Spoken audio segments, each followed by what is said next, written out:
নবী করিম সাল্লাল্লাহু আলাইহি সাল্লামকে আল্লাহ তাআলা এমন একটা সময় পাঠালেন যখন গোটা পৃথিবীতে মানুষ ছিল ধ্বংসের দ্বার প্রান্তে। চুরি, ডাকাতি, জেনা, ব্যভিচার, হত্যা, ধর্ষণ, এমন কোনো পাপ নাই যা মানুষ করতো না।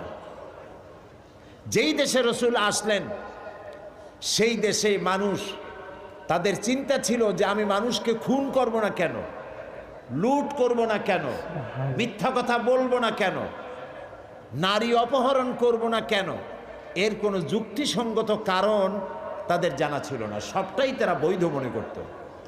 এবং কতটা জাহিল ছিল যে এই গোত্রের লোকেদের উটের পানি খাওয়ার আগে আর এক গোত্রের লোকের উটের পানি খাওয়াইল কেন, এই অপরাধে তারা একে অপরের বিরুদ্ধে গোত্রে গোত্রে লড়াই হয়েছে বছরের পর বছর।